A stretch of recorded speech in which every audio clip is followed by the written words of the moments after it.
Okay, this is the anti-fog. So they sent me four. Two of them were anti-fog and two of them were visor film protection for the rain. So it's kind of big. See, it's thick. So we're just gonna install it and see how it goes.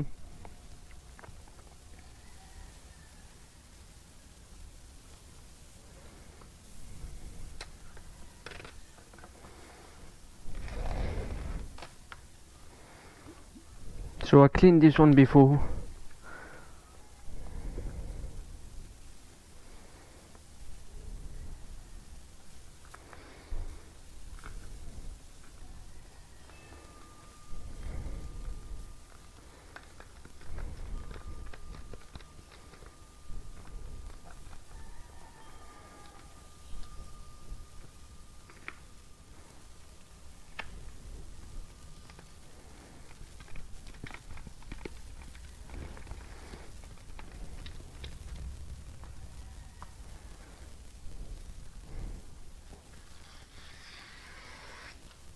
So this is what you get. So we have the anti-fog on one side and the film protector for the rain. So let's wait for a good rainy day, then I will give you a proper update, a proper review on this. That's it. I'm gonna let it dry and see. Should try with this.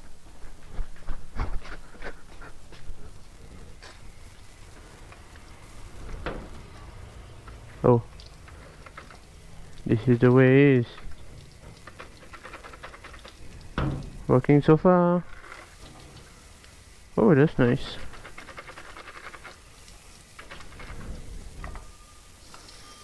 So now the giveaway slightly changed. You will have one anti-fog, one film cover like this.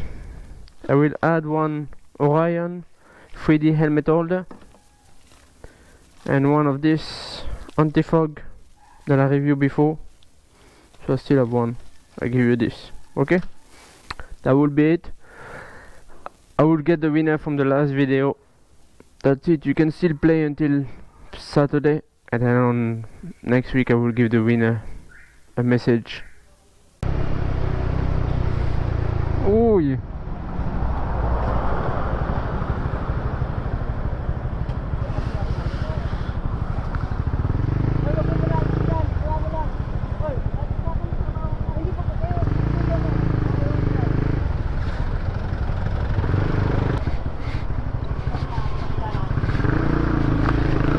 Oh, I just passed finally.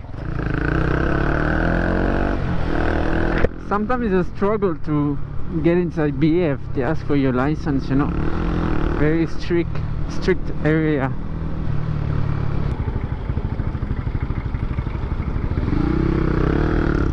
Oh, hello there. Good evening, good morning.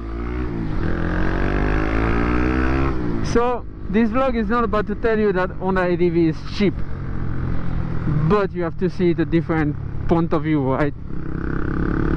So I posted the price on Facebook and everybody was like going crazy. This is too expensive, and I agree. It's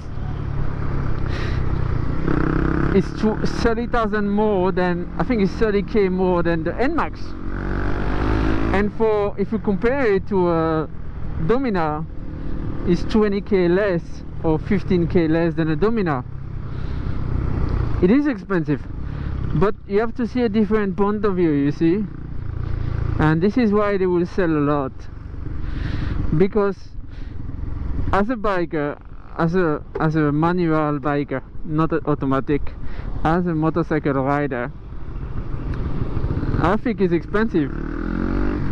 But if you think as an automatic rider, as a scooter rider, it's also expensive to buy a R15, 165,000 pesos.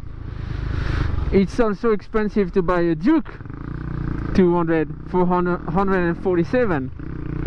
It's also expensive to buy a CBR 150, right? It's all the same price range of the ADV. Now if you think about it, I think they will sell a lot because of the look of it, not for the power, not for the, but for the feature. The engine is still PCX engine. I think they will sell a lot because of the style.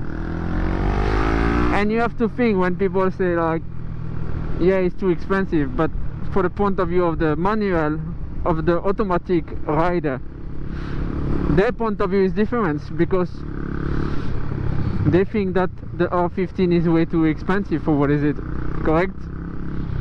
Oh, this one look good. Ooh, MT15, the new one. I have to say Yamaha done a great job with the color this time, better than usual. So that's why you have to think. The rider automatic point of view is way different than the manual one.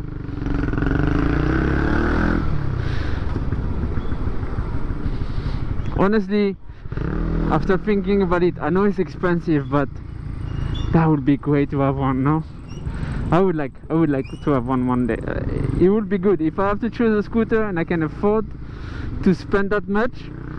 I'll get one. I think that would be a great highland scooter, you know.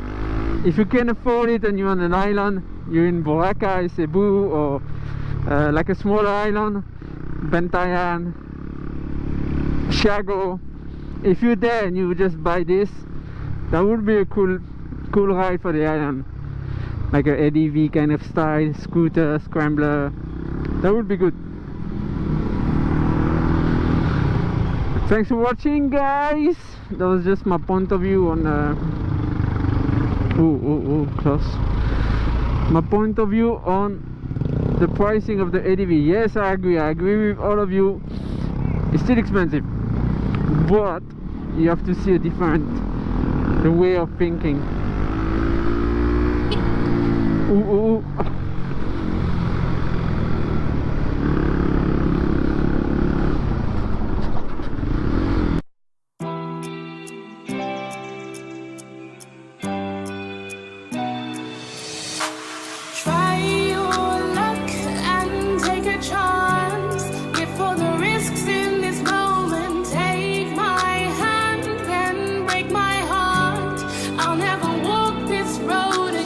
Some